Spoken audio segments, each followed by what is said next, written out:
Hey there riders, Moto Journo Kris here, and Honda have announced two new colour options for the CB650R in 2023. So I thought I'd cover those and take a look at the CB650R versus the new Hornet 750, as I think there's some overlap, which really leaves me asking which is better and do we really need both?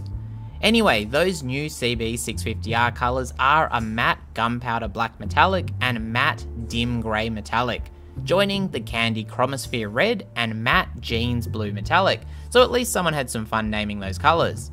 With that paint confined to just the tank, this news probably isn't earth-shattering for anyone unless they really like the totally blacked out streetfighter look, which the gunpowder now offers, and I will say looks pretty good with a host of accessories fitted. But on to the comparison, let's throw some shade. Now for most parts of the world, these bikes sit on an even footing insofar as being in a very similar class, with the CB650R being a more premium neo-retro that also runs a 4-cylinder, while the Hornet 750 adopts a 750 parallel twin, 270 degrees sure, but hardly a traditional Hornet powerplant, and seems to be a more bargain-orientated choice. Does that make the Hornet the Camry of the motorcycling world? I'm not sure, but it's just my take that the Hornet doesn't stack up that well in comparison in the styling department, although the bike is miles better in the black. Now first up, engines. The CB650R runs the 649cc inline 4-cylinder with very attractively displayed headers, a slightly higher compression ratio of 11.6 to 1 and boasting 70 kilowatts at 12,000 RPM and 63 Newton meters of torque at 9,500 RPM. So fairly peaky for max power, but being a 4, that's part and parcel. The Hornet runs a 755cc OHC, 270 degree crank, parallel twin at 11 to 1 compression. So the much more affordable engine to produce and probably service, being fair, but also a layout that is frequently criticized for being boring. I'd say the 270 degree crank offsets that, being the best of the parallel twins, but I'd probably have said a 4 has a bit more wow factor, as parallel twins are becoming the most common engine type we see these days. The Hornet also only offers 67.5 kilowatts, but bumps torque up to 75 Newton meters, with both peaking much lower in the rev range. For a road bike, that accessibility is big, but I'd say the inline 4 character and more revable nature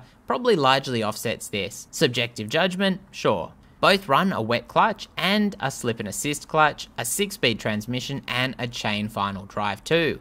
The Hornet does offer better fuel consumption at 23 km per litre to the CB650's 20.4 km per litre, a small difference but one that plays to the strength of the more budget orientated Hornet.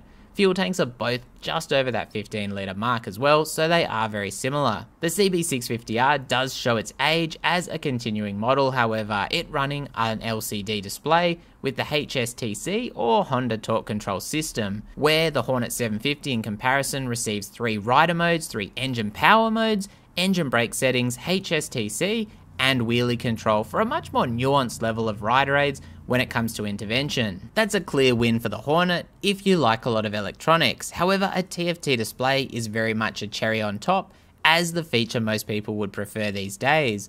By the same note, smartphone connectivity would be a big win on the Hornet for many riders. On the chassis side of things, both run a steel diamond frame with Showa separate function big piston USD forks fitted, and a monoshock with 10-step preload adjustment for the CB and only 5 for the Hornet.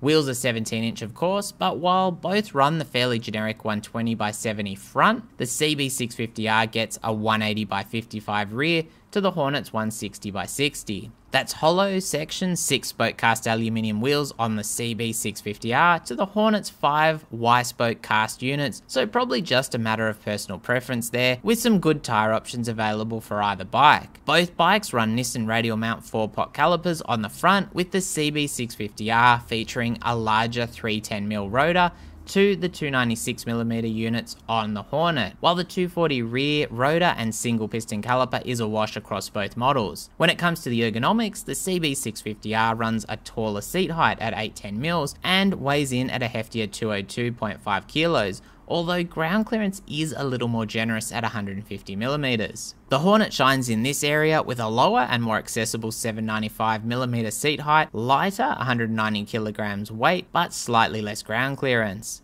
Something that will come down to the rider is the Hornet seems to run taller, more upright bars to the CB650R's slightly more aggressively placed bars. And while the rider seats look similar, the CB650R appears a little bit equipped for a pillion as far as comfort.